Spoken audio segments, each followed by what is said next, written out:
Okay, welcome back to Dungeons, Dudes, and Dragons. My name is David Ashbaugh, your Dungeon Master, and as always, I am joined by our three fearless adventurers, Darren, David, and Alex. How you boys doing today?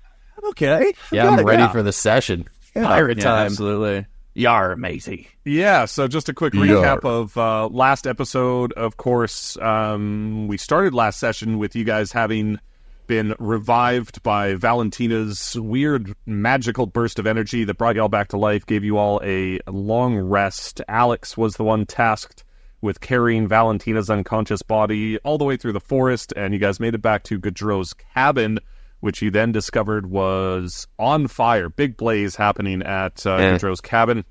You then followed a set of footprints and a trail of dripping blood all the way back to Dorella's cave. Dorella Drizzledrop the troll, of course. You found your way into the cave where you encountered Gaudreau bleeding out, not looking too good.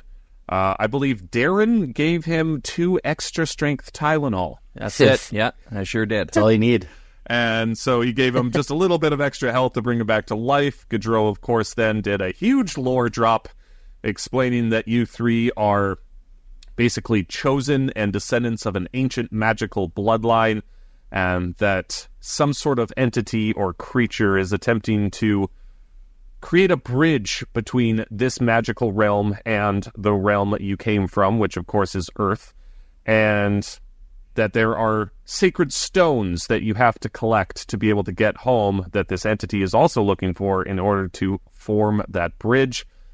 He then produced a locket, which gave you a mysterious message that sent you on a journey to an unknown island. So you guys traveled to the town of Rockwhite, commissioned some armor. I believe, David, you wanted a piece of chainmail armor with the Slayer emblem on the back, if I'm not mistaken. The denim vest.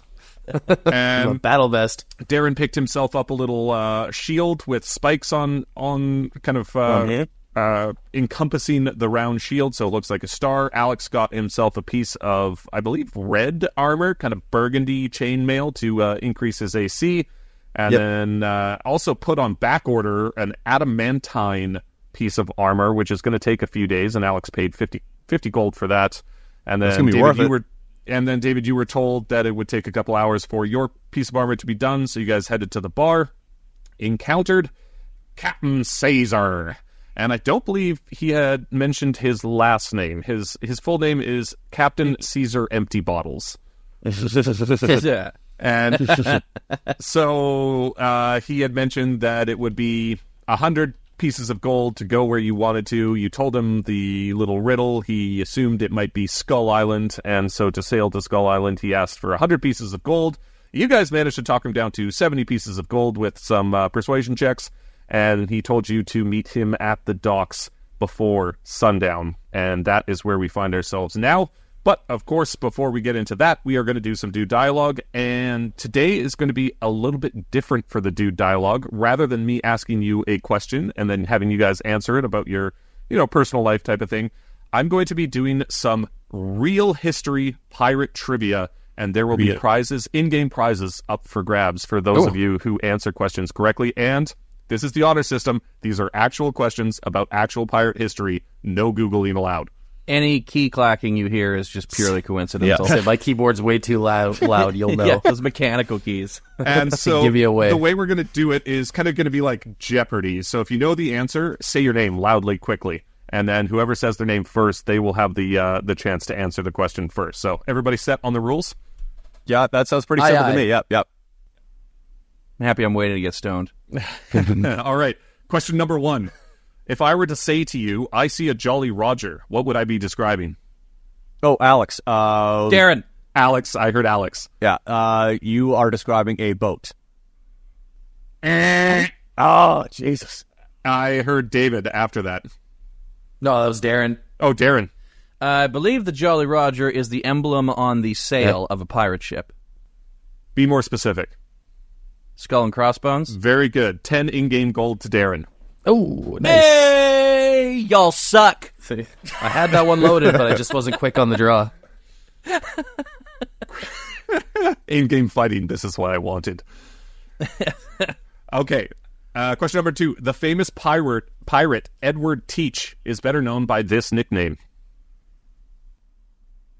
Darren. I want to say Blackbeard, but I feel like that's wrong. Is that your final answer? Yes. Ding ding, Blackbeard, also known by is Edward Teach. So Darren, 15 in-game gold. Yeah, boy. I could Darren see why up to he went 25 with in-game gold. I could see why he went with Blackbeard. I mean, that's like the most famous of the pirates, Yeah. so I figured even if you didn't Right? know the answer, it's a decent guess. Speaking of Blackbeard, what is the name of his ship? Bodie McBoatface. Darren. Darren, go for it.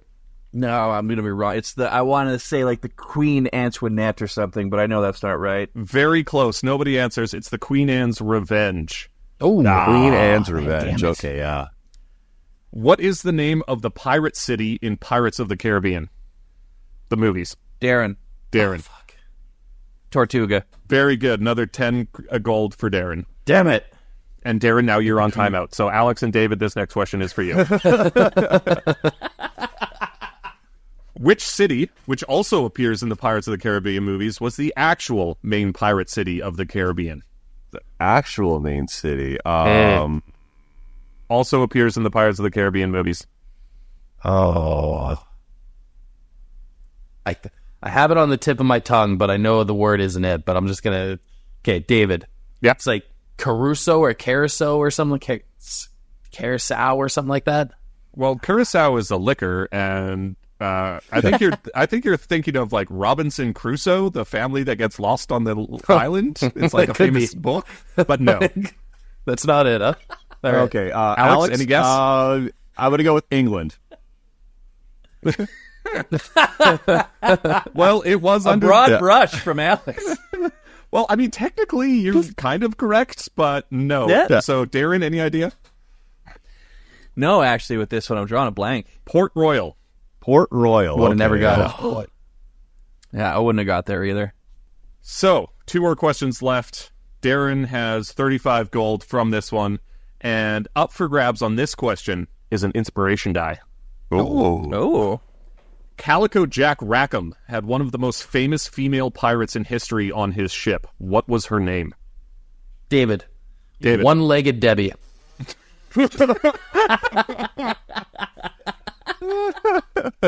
Even if that's wrong, give him the inspiration. Yeah, that's completely wrong, David. But yeah, you can have an inspiration die for that one. Yar, hit me one-legged Debbie, I see. Jesus. Any guesses from Darren or Alex? How about Mustang Sally? No, I believe that was... I don't even know who sang that song. I believe it's the correct answer, and there's actually a song by Ram Jam about it. Black Betty. Ooh. No, but it's a good song. Come on, Darren, you said you watched Black Sails. I did, but man, do you understand, A, how many drugs I was on, and B, how long ago Black Sails was on At least TV? 8 years ago and at least 8 drugs. Yeah, at least. Her name was Anne Bonny. And Bonnie. Wouldn't have got it. Last question. This one is for 30 in-game gold. All right. Almost all of the pirate cliches we have nowadays comes from a famous novel by Robert Louis Stevens. What was the name of that novel? Alex. Alex. It's Treasure Island. Treasure Island, Alex, with the 30 Hey. in-game gold. Nice. Nice, dude. One of the best Muppet movies of all time. Now, do you know the answer from the book, or did you get that from the Muppets, Alex? That's my totally got question. that from the Muppets. Yeah, right on. Which It's oh god, what is his name? The actor, he was in Rocky Horror Picture Show. Oh, you're thinking of Tim Curry. Tim Curry. Thank you. Yeah, he's fantastic in that movie. Oh yeah, legend. Plays the main villain. But yes, so just thought it would be fun to do some pirate history leading into this little pirate arc of ours. You know, educate the listeners and apparently our players. Mm-hmm. Yeah, big time. Yes. One-legged Okay. Debbie. This horn was one-legged Debbie. One-legged Debbie. You know we're bumping into that chick at Oh, some point. Yeah, that's definitely going to be an NPC now. It's going to happen.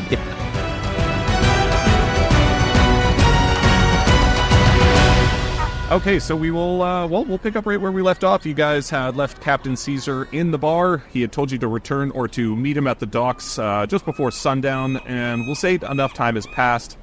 So, David, you can go collect your armor from the armorer if you would like Perfect. to. Yes, I would like to do that.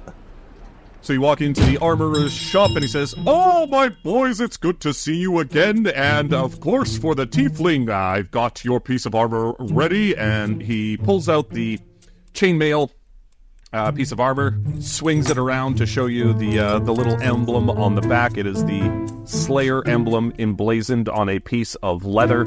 And he hands it to you and he says, "We are settled up now, boys, and you were very gratuitous with your payments last time, so please come back and see me again, and I will be able to provide you with whatever you need." And, Alex, he looks at you. "And for you, good sir, I will have your order ready within a few days, at most a week." Marvelous.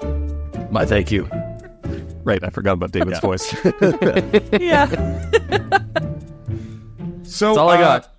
So now you guys have collected your armor, and, well, you can head down to the docks if you want and get this high seas adventure underway. Or is there something else you'd like to do within the town? Question to the group here. Did we acquire any health potions for our adventure?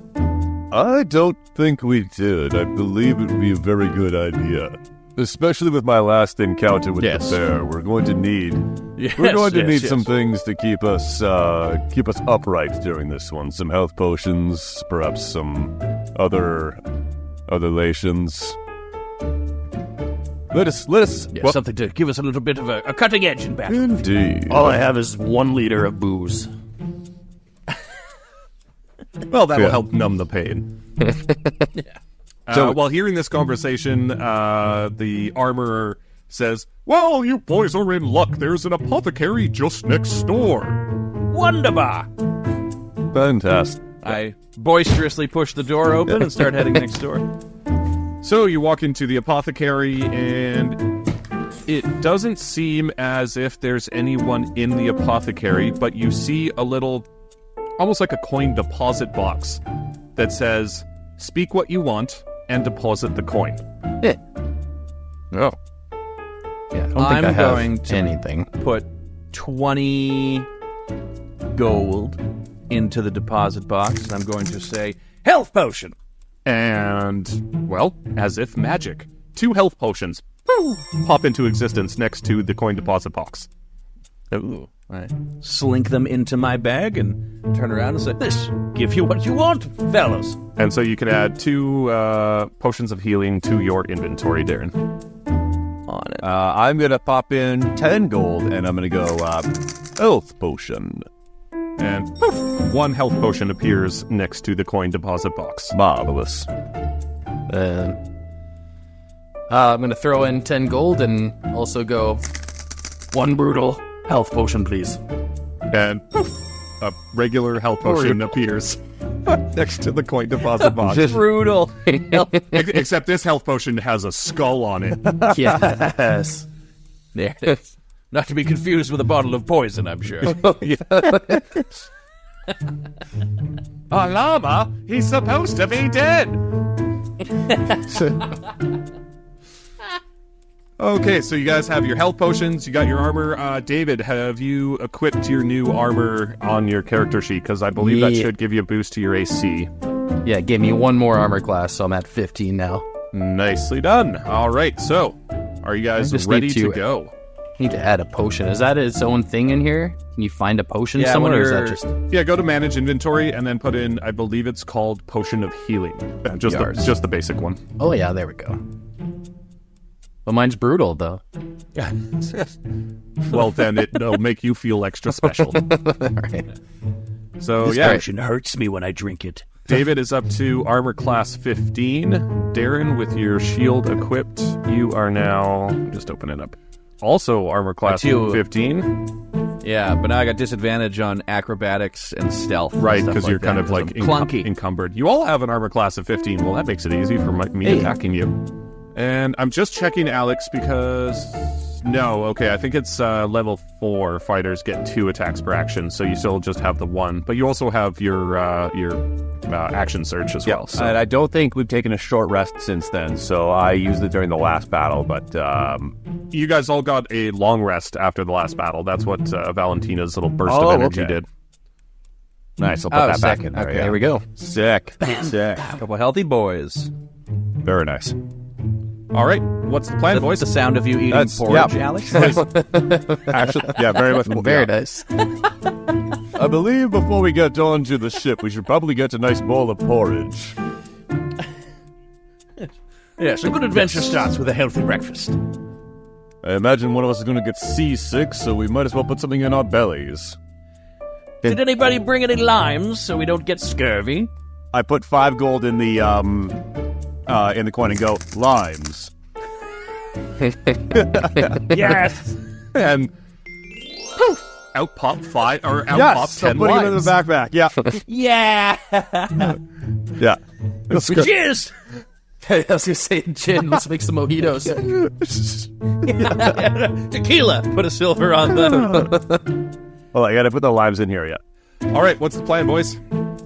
Sorry, just putting the limes in my backpack here. Yeah, are we done here? Do we want to get on the boat now? Yeah, I think that we're all kind of equipped as best we can Yep. be for this now. Got my new Slayer shirt. I'm ready to go. Yeah, looking crisp in that denim vest, boy. All right, so you make your way down to the docks, and you see that Captain Caesar is having what seems to be a fairly heated conversation with another man, and this man seems to be demanding that the captain repay what they are owed. I'm just going to listen. Yeah, I think no matter what, we should side with the captain since he's driving us to where we need to go. Sure. For sure. Well, he sees all 3 of you walking up, and he says, "Arr, well, it's good timing, me mateys. I'm gonna need that extra gold from ye. Otherwise, this gentleman here might have some problems with you as well." Who is this gentleman? Could What I- problems exactly does this gentleman have? The other guy looks at you, and I want you all to make me a history Oh, roll. we know this guy. Okay. Okay. History. That is an 18. 16. 11. Okay, so both Darren and David, you recognize this guy as Riz Bonnaroo, the guy that David absolutely humiliated in the rock-off contest just a few days ago. Yeah. David, you handle this. I walk up and I just swing my guitar out in front of me and I just kind of look at him in an intimidating way. Make me an intimidation check. I just staring into his eyes while I do this. Yeah. Pops the collar of his new vest. Nat 20 with a 7. Suck it. Wow. God! That's I lick my guitar string all the way down the neck. And as you do that, flames wick up from the guitar, and also activates the little bit of lightning within the lute. And Riz Bonnaroo just looks at you with fear in his eyes, turns tail, and runs the opposite direction. Yeah, David! I love this guy. Okay, so apparently this guy is like anti-kryptonite for you. It's just fucking nat 20s all the way down whenever you encounter this guy. It's going to be so funny when we see him again and he rolls a nat 1. And Yeah, I hope this guy, they never exchange a word. David just gives him a stare and like plucks a G. Just every time the guy fucks off in fear. And so Captain Caesar looks at you and he's like, "Well, that was interesting. You're welcome. All right, boys. Yar, let's get to the boat." And as you walk up to the boat, Captain Caesar turns and he says to you, "The name plank on this ship is magical, and I believe it is lucky to change its name on every voyage it sails. I like the men who have hired me to name the ship for their voyage. So, boys, what be the name of thy ship for this voyage?" Now, do we want something that strikes fear? Or do we want something funny? I know, right? Like my brain was going to like the Three Boys. The or S- something stupid. But How I about feel the like SS it should never be something sinks? awesome. 3 dudes, 1 boat. Yeah, that's not The bad luck SS at all. never sinks 2. What happened to the first one? Exactly. Yeah. Yar, we don't talk about the first iteration. Okay. How about the SS never sinks 4? Yeah. Yeah. Yeah. Get a good numeral in there. Yeah. The SS never sinks 4. Is it spelled like Arabic numerals, like the 4, or is it spelled like Latin IV. numerals, IV. like Yeah. IV? No, IV. Yeah. IV for sure. Classy. All right. Arr, that seems like a bad luck name, but all right. And Wait till before you we get to 13. And before we go, what be your sea names? Along with a new ship, I find it fitting to have all new deckhands come up with a nickname for thyselves. Oh, okay. Pirate name. Insert crickets here. I wasn't prepared for this. I'm gonna go with David. Jonathan. Yar, that's a stupid pirate name. You can call me First Mate Jellyfisherton. Yeah. Jellyfisherton. I like that. I already have a first mate, but Jellyfisherton it is. Could you point out which mate be first, so I may come up with a plan? And he points to the deck of the ship where you see a large Aarakocran, which is a humanoid bird, a parrot. And he looks at you and says, I'm first mate. Yar. And then I just kind of slink back behind everybody. Yar. I'm gonna go. And David, he looks at you and he's like, what be your pirate name? This is tough. I'm gonna go with Captain Jack Swallows. Yeah, I knew it was coming. I knew it was coming. I'm going to have to change an NPC name here. No, I'm just kidding. To Captain James Jack Swallows. Swallows. Well, welcome aboard, gentlemen, to the Never Sinks 4. And apparently. And as you get onto the boat, you were walking the plank up, you notice it's a small double-masted sloop. It's about 70 feet long, 20 feet wide, has 3 cannons on each side of the boat on the deck. The helm, elevated above the main deck at the back, of course, takes up about 20 square feet of the ship deck. Underneath is the captain's quarters, where it usually is located. It's a pretty traditional-looking pirate ship. It's nothing fancy. The top deck contains cannonballs and powder barrels. Captain's quarters, like I mentioned, is below the helm. Front mast has a ladder that leads all the way up to the crow's nest. And then you see basically right in the middle of the deck, about halfway between the stern and the bow, is kind of like a staircase down to the lower levels. Quite. A fine-looking vessel. Yar, she's gotten me through many a fight, yar. Yar, yar, yar. And Is there one of those like bird's nests on top of the? yeah, I just Hold? mentioned Yeah, that Did you not fucking listen to the DM? There's a lot of information. oh my god, a one lot of the going on cannons there, yeah. accidentally goes off and shoots David off the boat. Just double checking. Obliterates Just double it. checking. Oh my! Yeah, the front mast has a ladder that the front mast has a ladder that leads up to the crow's nest. My brain the whole time was just trying to like figure out the fancy nautical words for things, and I kind of got lost in it. Yeah, he's like mast, stern, Starboard. Just wait until I God. start saying port and starboard. poop deck. Poop deck. What happens there? You do what in there? Before setting sail, Captain Caesar looks at you and he's like, I got a couple questions for you boys. Why are pirates so awesome? I would also like to know. Because we just are. Oh my! And then he looks at you and says, what is a pirate's favorite letter? I got a feeling I know it.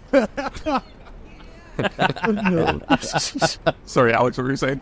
I've got to go with I. I. No, of course, a pirate's first love is the sea. Why couldn't the pirate go see the movie? Because it was rated R. This is the content I want. Yeah. And so he kind of gives a quick whistle, puts his fingers to his mouth, gives a quick whistle, the deckhands on board drop the sails, pull up the anchor, and you boys are out to sea and beginning your journey just as the sun starts to set. Now, you're welcome to explore the ship, meet the crew, ask questions. So what would you like to do? Well, guys, I've always wanted to do this, so I'm going to go up to the bird's nest, and I'm going to play some Amon Amarth. Pirate metal. Hey, so you're going to climb the ladder up to the crow's nest? Yeah, and I'm just going to start playing some pirate metal. Perfect. As you're climbing, make me a Constitution saving throw. Constitution? Oh, shit. Saving throw. Well, this is hopefully going to be alright. 7. Oh, boy. About halfway up the ladder, you realize you're actually terrified of heights, and you come back down. What a shitty electrician I am. No one's going in that crow's nest. Get to live your dream, it would seem. Yeah, right? Spooky up there. And you sit down at the bottom of the ladder and start strumming your lute sadly. I'd like to investigate what the Jolly Roger on our ship looks like. Oh, like the pirate flag. Yeah, like what's our pirate emblem on this ship so that I can recognize us from afar? Well, seeing as how it's the Never Sinks 4, it's going to be basically the outline of a ship half sunken with an IV next to it. Kind of like 3 ships underneath it. Yeah, kind of like the profile of the Titanic, like as it's like sinking down, yeah. but like the stern up in the air with the sails on an angle, and then with the ivy underneath it. It's also magical. It adapts to whatever the name of the ship is. And for any listeners, that T-shirt will be available when this episode airs. If I can figure out how to make that work with our website. Does anybody have a Follow and subscribe for more. Our merch store under construction at the moment. Yeah, I think through Acast you can create a merch store where like they just take a cut of it and you design like the shitty graphic and they do everything else. But we'll see. No promises. There's nothing there when you're hearing this. That would be Never mind. That would be pretty cool. Alex, is there anything you'd like to do on this ship? I think I want to head down into the what is it? The not the basement, but the lower quarters. Below deck. I want to go below deck. So, I want to take a look around down there. So you get down the set of stairs that were, like I said, located right in the middle of the deck, and you walk down, and you see basically this looks like the mess hall, the galley, where food is served, and you see, excuse me, a large half orc basically milling about in the kitchen. Oh, okay. I later approach the half orc, and I'm going to strike up a conversation. What do you say? Hello, good sir. How are you? Oh, I'm alright. Grog Master Gus at your service. Hello, Grogmaster Gus. What do you do with this? What's your who are you? What do you do here? Well, I prepare the food. I'm the chef of the ship. And of course, I pour some drinks from time to time. Oh, interesting. Do you happen to have any food? I skipped breakfast this morning. And he says, Give me just 1 second, lad. I'll be right back. and he kind of disappears behind the shelving unit, comes back with basically a bowl of stew, it looks like, and he puts it in front of you and says, Enjoy. Well, thank you very much, Grogmaster Gross. Do I owe you anything for this? No, sir. This is on the house. Oh, much obliged. I'm going to take out a lime and give it to him. One of my 10 limes. I'm going to make sure that he doesn't get scurvy. He's gonna live this one out. And he looks at the lime, says, Don't you worry, my boy. I'm well prepared. points to the corner where you see a large bowl of limes, lemons, and oranges. Oh, for crying out loud. Okay. Yes. What a waste of gold. No, you did it for the... Yeah. Thank you very much. I'm just going to... I'm going to head back up to top deck. And I'm going to start eating my stew and go, Boys, what's food downstairs? I head down to go get myself a little... I love the in-game sound effects, Alex. A little bit of pork left here. Yeah, I love that. some foley we can use. Yeah, absolutely. Is there any booze down there? Oh, I forgot to go check. Don't you have a liter of booze in your bag? I'm saving it for a rainy day, though. So David and Darren, do you both kind of head down? Yeah, I'll go get myself a little bit of food as well. And you head down, and Grogmaster Gus looks at you and says, Grogmaster Gus at your service. How may I help you, gentlemen? A pleasure to meet you, Grogmaster. a fine bowl of stew, as you did my compadre up the stairs there. And he looks at you, Darren, and he says, I got something a bit different for you, I have, my boy. and Oh. he disappears behind his little cooking shelving unit, and out he comes with a plate of 3 Scotch eggs.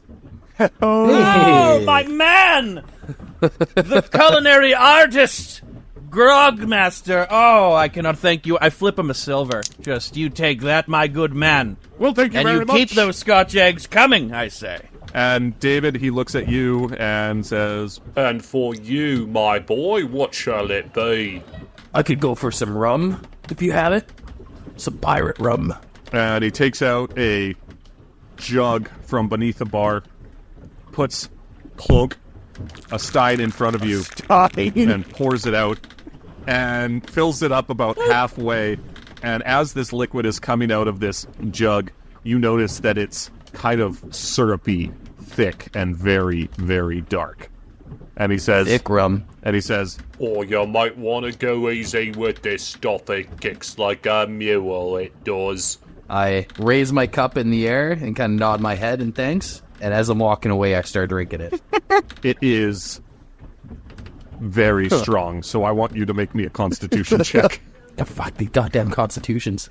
As we all know, you are excelling at. 15. 15. You crush this super strong syrupy liquid like you're drinking a glass of water. And, There we go. And you're feeling pretty good. And That's that rock star life. as you guys make your way back to the top deck, the Captain Caesar comes up to you and he says, "Yar, me boys. These waters that we are traveling through are perilous. The island you want to travel to is always surrounded by a blustering storm. I've only been there a couple of times myself, and it's always dangerous sailing. And I've heard that it has become more dangerous over the past few years, and I have not been there in a while."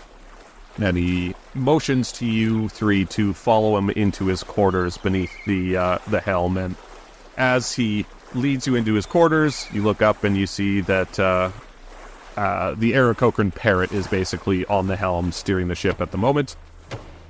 And he says to you as you enter the quarters, "Yar, it's likely we are going to encounter resistance, so I'd like you boys to be armed as much as possible for this journey."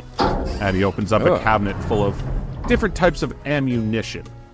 "I'm not a rich man, but you boys seem ready for a fight, so to make sure you are, I'll let you each take 2 things from the armory free of charge. I won't be making no money if we don't come back alive." And basically in front of you, you see a bunch of different throwable or ranged items that you can use in combat. And you see different types of arrows. So Alex, he looks at you and he says, "Yar, you look like an archer. Perhaps you'd enjoy a couple of arrows. What type of arrows are you looking for?" What kind of arrows do you have for me? And he looks at you and he's like, "This one may come in handy to you." And he hands it to you. He's like, "This one is the scorpion arrow." And metagame-wise, this arrow allows you to pull your intended target directly to you. You must beat the target's AC for a successful shot. Ooh, okay. So it's kind of like a grappling arrow. Like pull the enemy toward, specifically an enemy. Well, yes. Okay, well, yeah. And we already have just your intended target. intended target. Okay.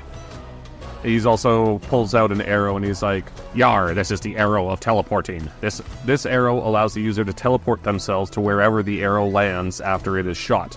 The arrow does no damage. The user must succeed on DC 12 attack roll with their bow to shoot at the intended location. On a fail, they will be transported to a random location within range." And actually, Alex, he looks at you and he says, "Well, this one I can give to you because you're going to need this to get my attention. After you boys are done on the island, this will be the arrow that you shoot into the air to get me back to the island to pick you up." And Alex, you can add an arrow of signaling. Go into your manage items. Okay. Yep. This arrow is equipped with an explosive tip. Can be used as a flare if shot into the air to signal nearby allies. If shot at an enemy, will cause regular piercing damage plus 2d4 fire damage. The target will then be engulfed in flames and will take 1d4 fire damage at the start of every turn until they take an action to douse the flames. Okay. Yeah, the arrow of signaling here. Okay, I see that. Yeah. Yeah, so you could add one of those. Actually, you know what? Add 2 of those to your inventory. Awesome. Put both of those on equipment. And then he says, so you can choose one more, either the arrow of teleporting or the scorpion arrow. So do I only get 1 arrow of teleporting, and is it reusable? Yes and no. Yes, I only get 1. Yes. Okay, I think I'm going to still go with the arrow of teleporting. That sounds like it'd be really fun. Perfect. All right. You can put arrow of teleporting and just into one of those. your... Okay, that should be, 2 arrows of signaling, 1 arrow of teleporting, my potion of healing, yep. And Thank you very much, good sir. I believe that especially the arrow of signaling shall come in extremely handy. You are most generous. And I give him a line. Arr, thank you. And he just... handed and he's like, I'll enjoy this with me tequila later. And then Darren, he looks at you and he hands you a bag of cookies. Yo, how did you know? And he says, you're a magic user. These will come in handy. And so you can add cookies of magic conservation to your inventory. Okay. Cookies of magic conservation, a bag of magical delicious cookies. Use a bonus action. Ooh, finally bonus action stuff. To consume 1 or more of these cookies, up to 3 can be consumed at a time. The effect can stack and last up to 1 minute. When eaten, these cookies allow the consumer to use 1 spell without having to expend a spell slot. Ooh! The level of the spell slot is determined by how many cookies are consumed. Table talk, is this your way of calling me fat? Oh, Darren likes some cookies. Roll 4d4 to determine how many cookies are contained within the bag. All right. Roll for diabetes. Roll for diabetes.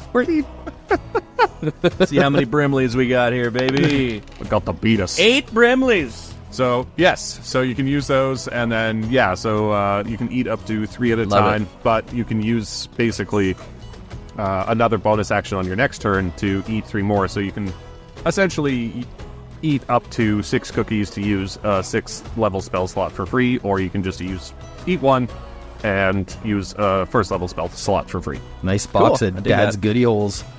Oh, you know they're Dad's goodie holes, my man. Ooh, yeah. There's coconut chocolate all over my body. And then David, he looks at you, and he has in his hand 2 separate items. Ooh. And in his right hand, he says, Yar, me boys, this is the Grenade of Gathering. And this grenade has a throwing range of 30 feet. When this grenade is thrown, all enemies within 60 feet of where it lands are immediately pulled to the location of the grenade. All enemies affected must make a DC 14 dexterity saving roll or take 2d4 bludgeoning damage. Any willing creature can also choose to be affected by the grenade's property. So if one of your friends, one of your teammates, wants to be pulled to the grenade as well, they can do that. Willing creatures are not subject to the damage done by this grenade and are pulled to the same location as the enemies. Interesting. And then he says, and in me left hand, this is the Dart of Domination, yar. This small dart can be thrown up to 60 feet. The target must succeed on a Constitution saving roll of DC 13. On a failed roll, the player gains complete control over the target. The target has to obey every command given by its master. The target rolls a Constitution saving roll every turn to try and dispel the effect. The player controlling the target can choose to release control of the target and inflict 4d6 necrotic damage when they choose to do so. Proficiency with a dart allows you to add your proficiency bonus to the attack roll for any attack you make with it. He says, which one will you be taking? Oh, I only get the 1. I think I like the sound of that Dart of Domination, for sure. Perfect. Go into your managed inventory and add Dart of Domination to your inventory. All right. Dart of Domination, let's go. And as these weapons are being dispersed to you guys, we'll say that, time has passed enough to... Well, I don't really think you guys need, like, a short rest or anything, but if you wanted to, you can take a short rest now. And you hear from above you... I see the storm. I see the storm. It's a hell of a first mate you have there. Yar, he's annoying. A shame if something were to happen to them. He's annoying, but he's the best helmsman around. I'm gonna head out of the captain's quarters and take a look at the storm. All right, David, did you want to try and climb to the crow's nest again? It's funny you say that because I'm rattling in my brain. I'm like, do I want to attempt it? But the answer is yes, absolutely. All right, so let's say make me got some liquid courage in me. Yeah, let's say make me a Constitution saving throw at advantage because this is the second time you're trying it, and like you said, you got some liquid courage. All right, roll number 1. Not great. It's a 4. Roll number 2. Couldn't be better. 20, natural. Nice. Yeah, nice. So, from Darren and Alex's perspective, you basically see David just almost like, you know how you go down a ladder really quickly by just holding onto the sides and sliding down? You see... Just that in reverse? Yeah, you see David basically do that in reverse. Oh, my. And David, you're now at the top of the crow's nest, so make me a perception check. 1 perception check coming up. It's an 11. So from the crow's nest, you can see that you guys are approaching a very violent-looking storm. There's dark clouds, lightning, and you can't really see too much into the storm, but with the lightning strikes, you think you see silhouettes of, like, tornadoes within the storm. Ooh. Ooh. Am I the only one that sees that, or does everyone see that? That's just you, because you're up in the crow's nest getting a good look at it. Okay, I'm going to slide back down and let everyone know what I just saw. All right, well then make me an athletics check. God. 13.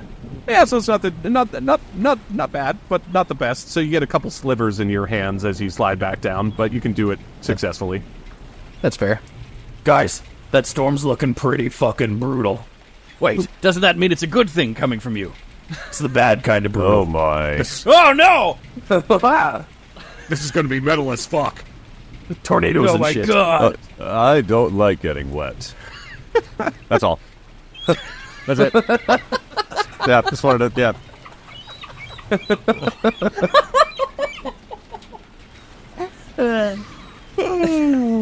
This is so much fun. I love this. Standing in the middle of everybody on the pirate ships being, I don't like you. Have I ever told you, gentlemen, that I don't know how to swim?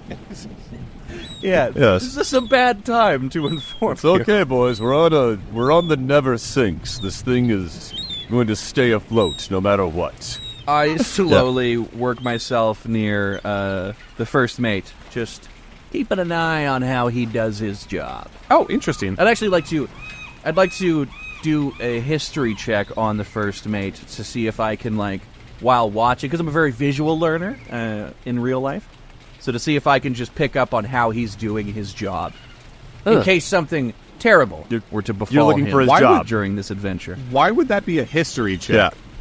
Would it be in insight? Which I just feel history because you're like looking into. Well, history and insight shit, are you know, the two history. different things. Oh, that's what I mean, history or insight. Oh, okay. But it's your call.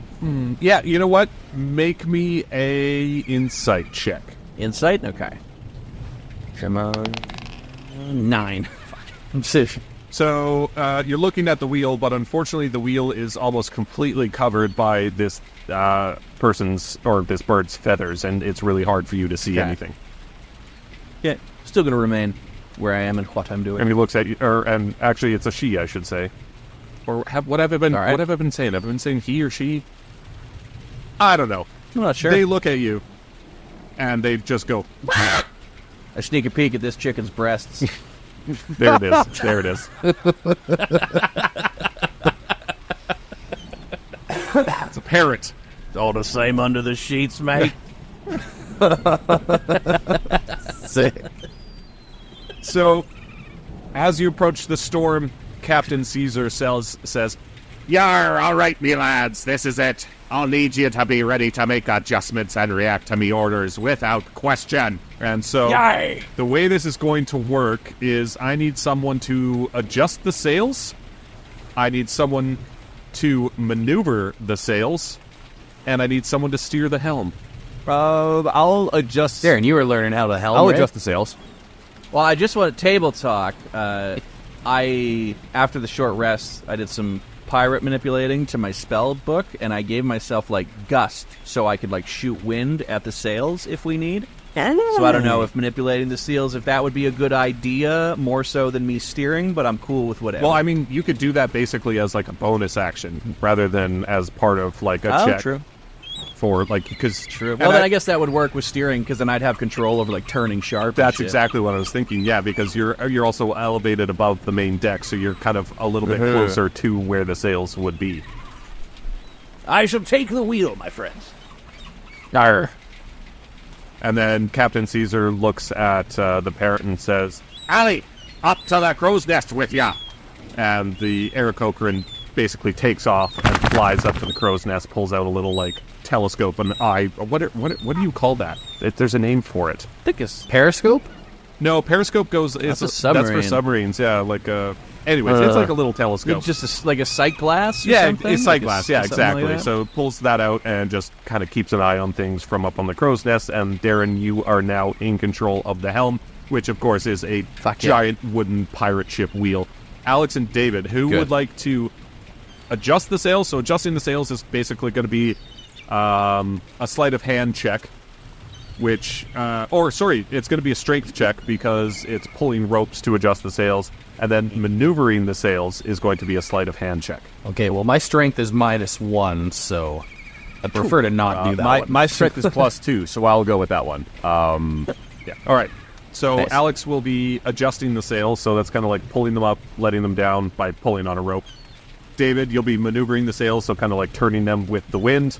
That will be sleight of hand. And then, Darren, you will be steering the helm, which is going to be a survival check. Alrighty. And so you guys sail headlong into this storm. The wind starts kicking up. The waves are battering the sides of the boat.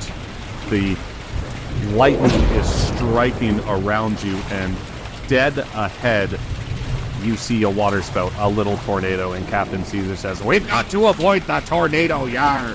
Take us to the port side, Mr. Helmsman!" Yar! Yar! And so... That's why I start spinning the wheel to the left. Going, port as me, Captain. And, all right, make me a survival check. On it. There we 19, go. Boy. Okay, so Darren successfully maneuvers. He's spinning the wheel. He's having a time of his life. And now that the boat is kind of parallel to the wind and the waves, David, you're going to need to maneuver the sails to kind of face the same direction of the wind. So make me a sleight of hand check. Here we go. That's a 12. All right, so it's not too bad. You're still new to this whole sailing thing, but you do manage to get the sails in the right direction so that they aren't torn to pieces by the wind, and you guys get a little boost of speed as the sails come in line with the wind, and you're traveling at a decent pace right now, a little bit too fast, in fact. So, Alex, I want you to adjust the sails. You're going to need to trim the sails, bring them up a little bit to reduce your speed. So make me a strength check. Okay, I'm going to do all that and make the strength check. Come on. 20. Woo! Yeah. 18 plus 2. So Alex, down there, apparently Alex does battle ropes at the gym because he's just down there just cranking on the ropes. He pulls the... getting swole. Yeah, getting swole, exactly. He pulls the canvas of the sails up enough, to reduce the speed of the ship so that it doesn't batter too hard against the waves. Darren makes me a dexterity saving throw. Oh, okay, all right. Let's see how it is. Oh, that's a 20. And so, Darren, you realize as you're steering the ship, you look up and you see a bolt of lightning come from the clouds above you, and you dive out of the way and just miss getting struck by a bolt of lightning. But now you're on the deck, and the helm, the wheel, is spinning completely out of control, and the boat is basically at the mercy of the wind, and you're heading... Mage hand the steering wheel with my cantrip. And I hold it steady. How many pounds can Mage Hands do? Oh, you know what? I don't have that equipped because I swapped that out for Gust. Okay, so the ship is now basically at the mercy of the wind and the storm and the waves. The wheel is spinning out of control. And so, Darren, I want you to make me an acrobatics check to see if you can get back on your feet and under control of the helm within an appropriate amount of time before shit really goes sideways. Okay. 11. Okay, so Darren, you get up and try to basically lunge towards the wheel, but the boat gets hit broadside by a big wave, and it knocks you off your feet to the back of the boat, and you hit your head hard against the back of the boat. I want you to roll me a 1d4 of damage. Oh, no, boys. Concussion. 2 damage. Easy aspirin. And where's my extra strict Tylenol? the boat is spinning out of control, Alex, you see what's going on, and you realize that the sails are about to rip. And so I want you to make me a strength check to see if you can get the sails up before they rip and are torn to shreds by this storm. Oh boy. It's not looking good for the Never Sinks, boys. It's looking really bad for the Never Sinks. Never Sinks. Oh, Never Sinks 5 is about to get busted out here pretty soon. So Alex rolled a 5. So Alex, you're yanking on the ropes, but the wind is just too strong, and it pulls the rope out of your hand, and the front sail just completely rips off the mast and flies away into the ocean. And Alex, you took some pretty serious rope burn, so I want you to roll me 1d4 of damage. 1d4 of damage coming right up. There's a d4. I'm looking at a 3. So Alex takes 3 points of damage from some pretty serious rope burn on his hands, and then David, you're trying to adjust the sails to get them back in line with the direction of the wind, so that the back sail, the last remaining sail, is still able to you're still able to keep it to try and maneuver. So I want you to roll me, a sleight of hand check for try to get the sail back in line with the wind. All right, here we go. Not looking good, boys. That's a 7. Oh my God. Bad rolls. Okay, hold on. I'm going to use that inspiration. Yeah. One-legged Debbie's coming to help me here. That's a 14. Okay. Yeah, that's better. So at first, David, you weren't able to get the sails under control. It was looking bad, but all of a sudden, you just kind of had a thought in your mind, and all of a sudden, bam, you're like, okay, I can do this. And you adjust the sails to kind of get in line with the wind. The boat straightens out. You guys are still within the storm. You've still got one sail left. However, you're now heading straight for a tornado. And everybody make me a dexterity saving throw. Oh my God. 20, not natural. 11. 18 and 3, so 21. Okay, nice. So both Darren and Alex, you get knocked around by a fairly heavy wave, but you manage to keep your footing. But David, you get knocked to the ground and take a 1d4 of damage. Or knocked to the deck, I should say. Oh, damn, that's a 4. And this storm you find yourselves in and the tornado you're heading towards starts to engulf the ship. And all of a sudden, the tornado seems to almost reduce in size right on the deck.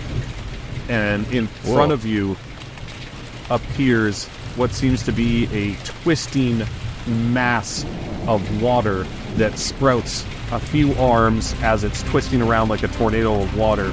And everybody roll me initiative. Oh, God, water elemental. It's a 12 for me. 6 for me. 4 for me. Not a lot of initiative there. 4 for Alex. And Darren, what were you?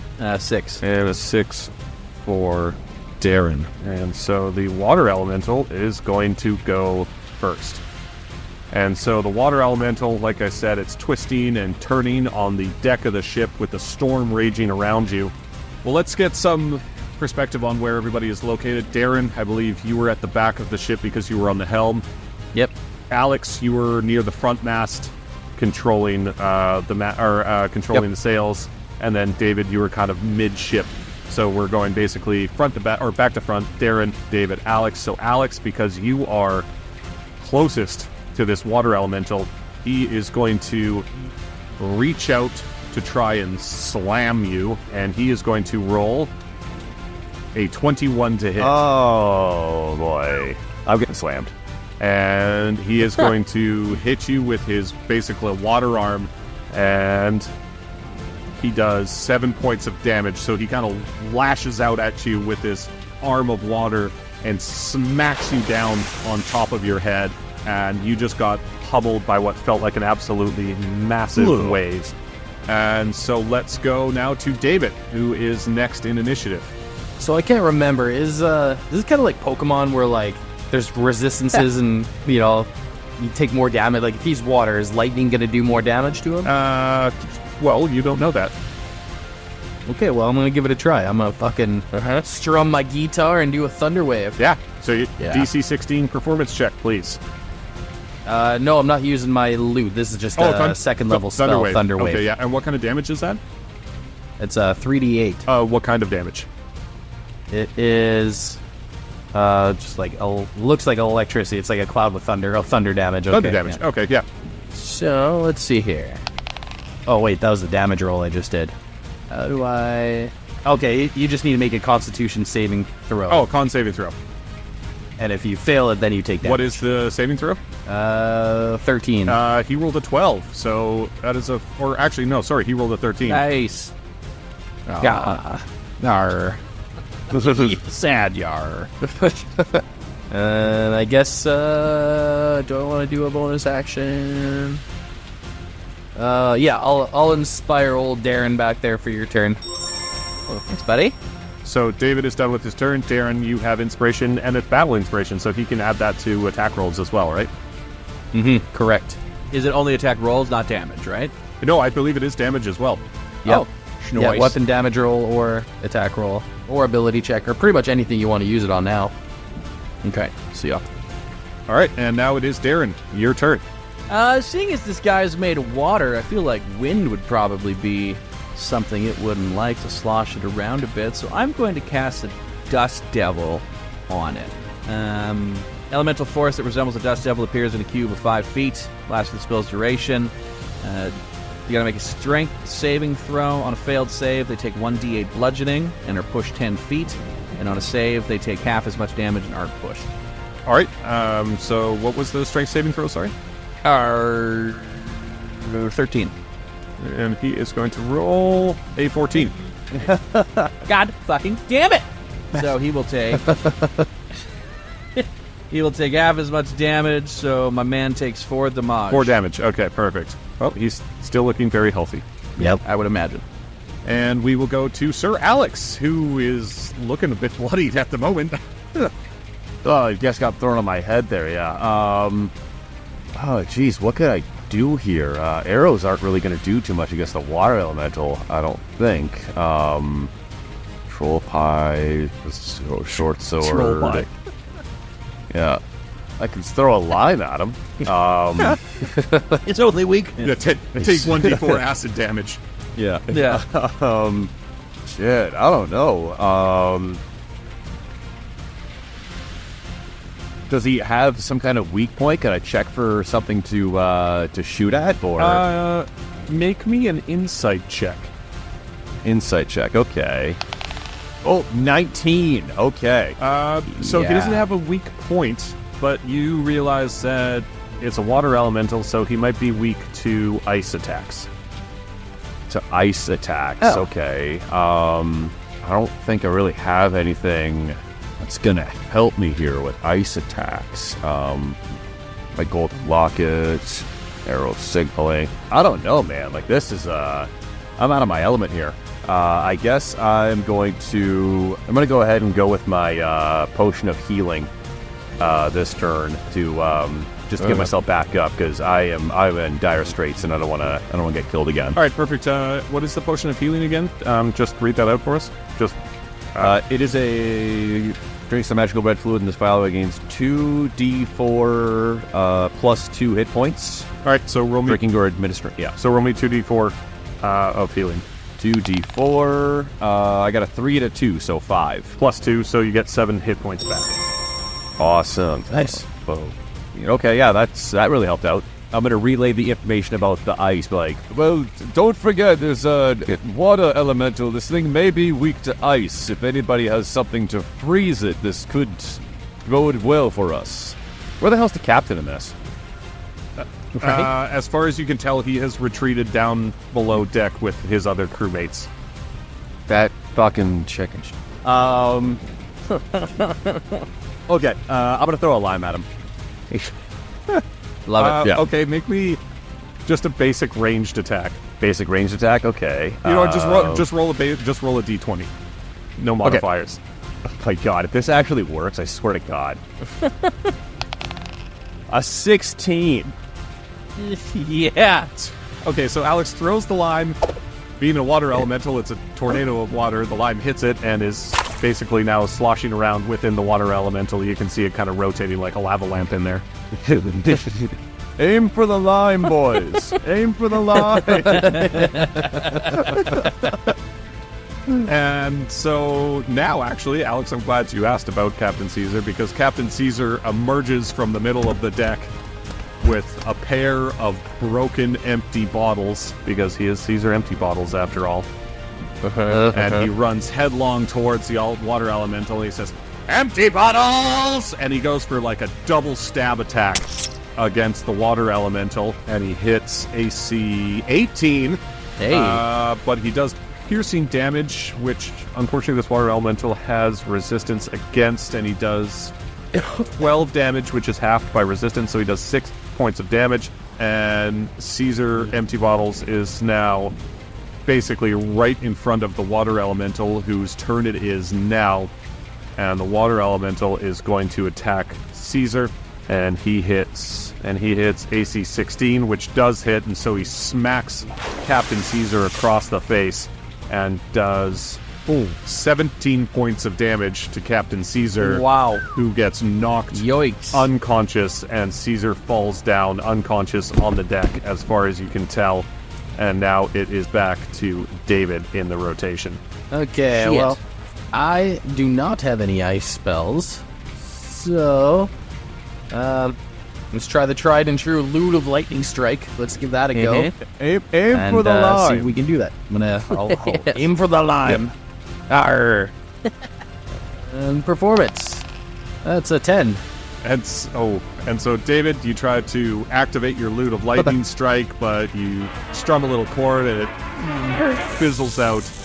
And now I tried playing Ice Ice Baby, and it just didn't hit.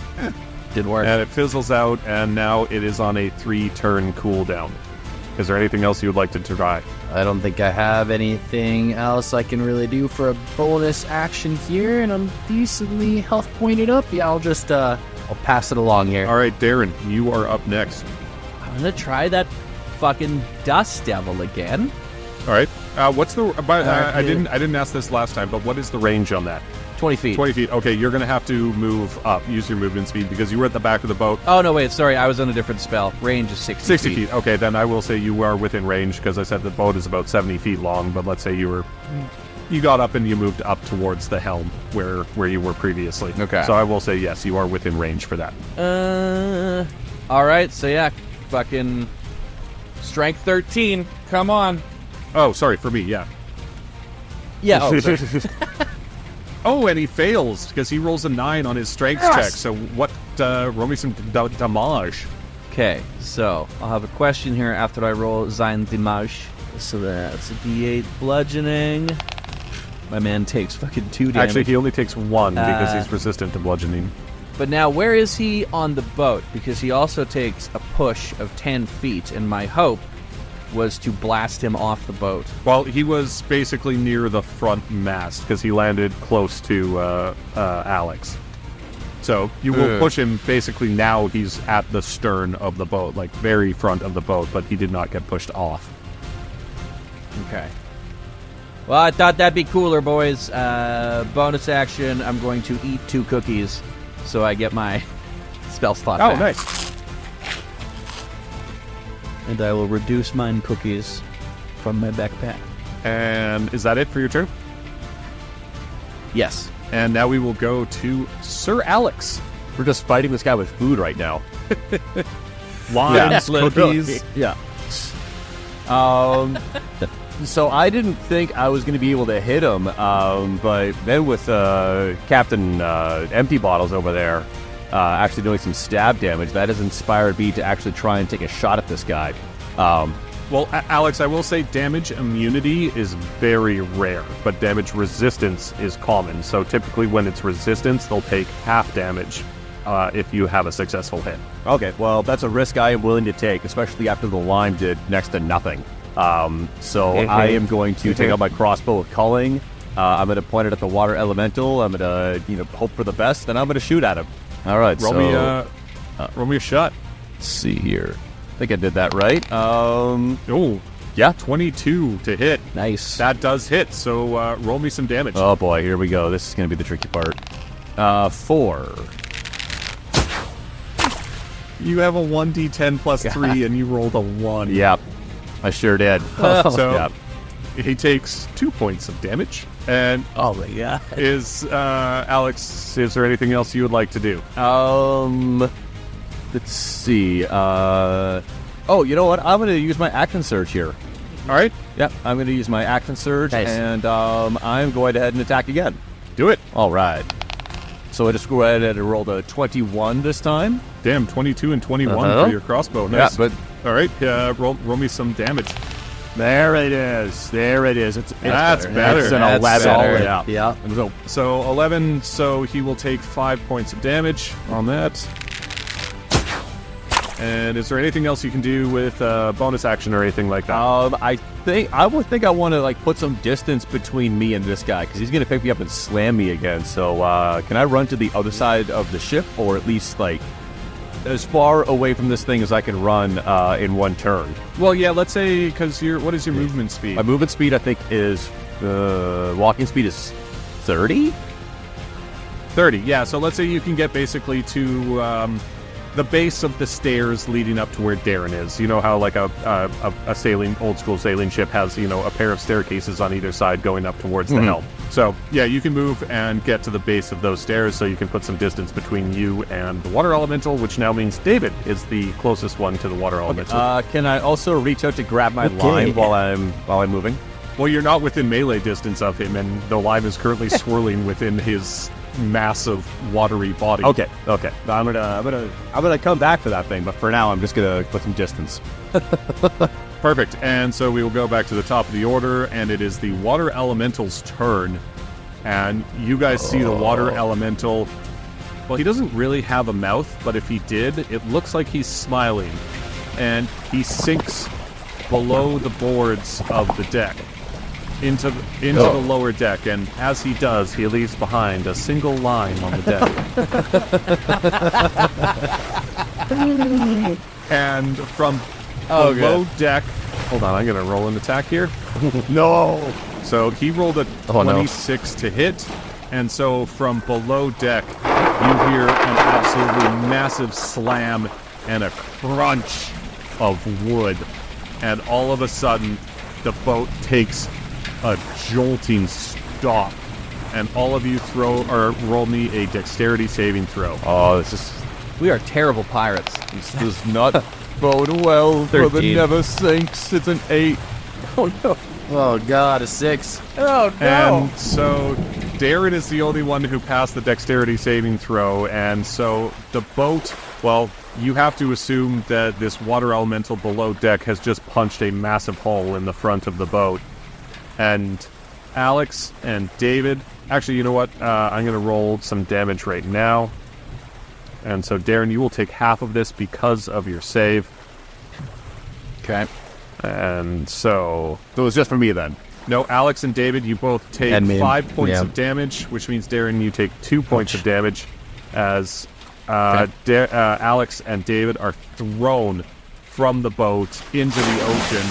Darren, you find yourself on the deck of a sinking ship, and as the ship goes down into the water, Not the never sink. into the water, all of you find yourself in the murky darkness of a storm.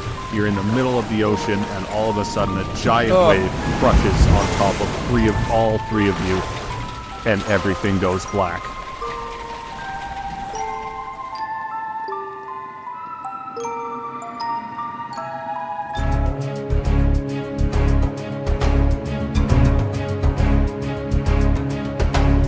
Dungeons, Dudes, and Dragons is David Beaton, the Tiefling Bard, Alex Kerrigan, the Half-Elf Fighter, myself, Darren Warts, the Aasimar Wizard, and our Dungeon Master, David Ashbaugh. We're an independent podcast that relies on you, the listener, to spread the word. If you enjoyed listening, please give us a follow on Instagram, YouTube, Threads, and TikTok at Dungeons, Dudes, Dragons, or contact the show directly by emailing us at dungeonsdudesdragons@gmail.com. But more importantly, tell your friends, your coworkers, even your pets to give us a listen. If you'd like to be featured as an NPC, or if you have homebrew items that you'd like to see featured in the show, tag us at Dungeons, Dudes, Dragons on social media. Thank you for listening, and we'll see you next time on Dungeons, Dudes, and Dragons.